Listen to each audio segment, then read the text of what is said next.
que es la pérdida y el hallazgo, después de 3 días, del niño Jesús en el templo. Recordemos un poco la historia. Cada año la Sagrada Familia iba a Jerusalén a ofrecer el sacrificio pascual que debía realizarse en el mismo templo de Jerusalén. Los hombres y las mujeres en el camino iban en grupos separados. Los niños iban con sus madres hasta la edad de 12 años, cuando ya comenzaban a ir en el grupo de los varones. Al regresar del templo, la Santísima Virgen María no encuentra al niño Jesús en el grupo de ella, y se podría pensar que para ella nuestro Señor ya volvía en el grupo de los varones junto a San José. San José, podríamos pensar que también creía que nuestro Señor quería regresar por última vez con su madre, teniendo justamente 12 años. Todavía se podía pensar que podía ir en un grupo o en el otro. De hecho, podríamos decir que nuestro Señor debe haber ido a Jerusalén junto a su madre, y al regreso San José habrá pensado, como fue al templo con su madre, volverá con ella. El hecho es que, sin culpa de nadie, en una de las paradas del camino, al volver a encontrarse San José con la Virgen Santísima, se dan cuenta que nuestro Señor no estaba con ellos, no había vuelto ni en el grupo de los varones, ni en el grupo en que estaba su madre.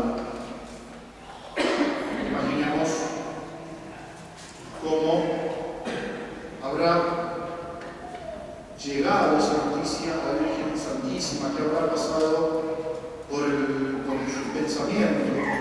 Tal vez esa idea de que había llegado esa hora, ella ya conocía la hora de nuestro Señor, la hora de su pasión. Y cuánto dolor habrá inundado el corazón inmaculado de la Virgen Santísima. No un dolor de culpa, no el dolor de haber perdido a nuestro Señor por ella, sino ese dolor anticipo de la pasión de nuestro Señor Jesucristo. Un día de camino del templo de Jerusalén hasta esa primera parada, otro día de regreso, buscándolo entre los parientes y conocidos. Al tercer día de esa búsqueda hallan a nuestro Señor en el templo, haciendo preguntas a los doctores de la ley, que se asombraban de la sabiduría de nuestro Señor Jesucristo.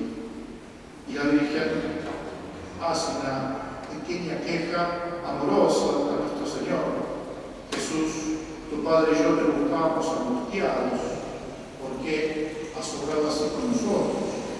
Nuestro Señor responde: ¿acaso no sabíais que debo ocuparme de las cosas de mi Padre? Y la Virgen Santísima meditaba todas estas cosas en su corazón, se preparaba para el gran sufrimiento que sabía iba a llegar, el sufrimiento de la pasión de nuestro Señor. Nuestro Señor volvía a recordar a sus padres y volvía a hacerles meditar en la verdad de su divinidad y de su misión redentora. Meditemos entonces en este dolor de la Virgen Santísima. Una vez más decimos, no es un dolor de culpa, evidentemente. Era simplemente un anticipo del dolor que sentirá la Virgen Santísima en la pasión de su divino Hijo. Veneramos los 7 dolores de la Santísima Virgen María, pero el anciano Simeón habla de una espada que atravesará el corazón inmaculado de María.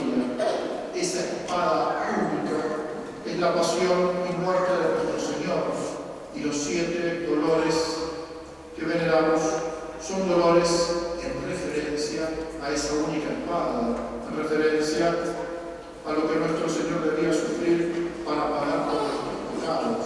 Son dolores de corredentora, estos 7 dolores de la Virgen Santísima, que los padece por la gloria de Dios y por nuestra salvación. En segundo lugar, es un dolor terrible de desolación, causado por el pensamiento de todo lo que nuestro Señor debía padecer.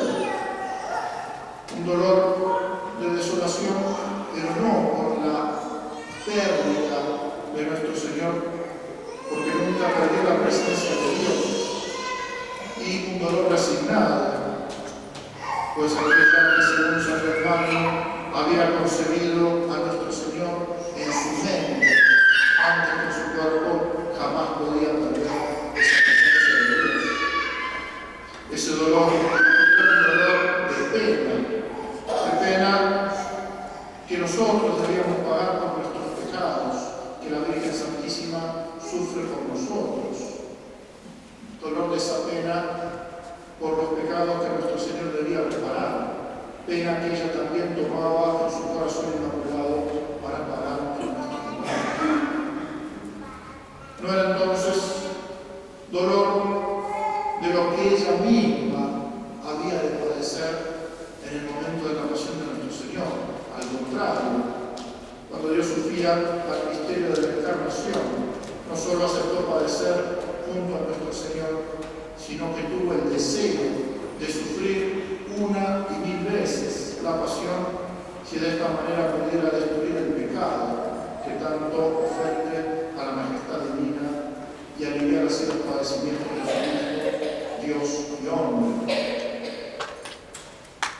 Si pudiéramos entonces sentir como ella, anticipadamente, no anticipadamente a la pasión, sino a nuestros pecados, cuánto ellos hacen sufrir a nuestro Señor y al corazón inmaculado de María, ciertamente nos alejaríamos cuanto pudiéramos de toda ocasión de pecado.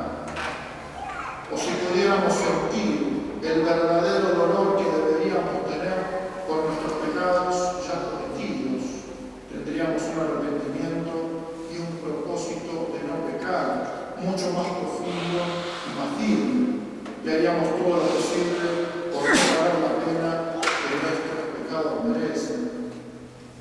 Si contempláramos más la pasión de nuestro Señor y los dolores de su Santísima Madre, nos olvidaríamos de nuestros dolores, de nuestras cruces y de nuestras penas, y lo ofreceríamos todo para unirnos a esa obra redentora, para pagar por nuestros pecados y los de todos los hombres.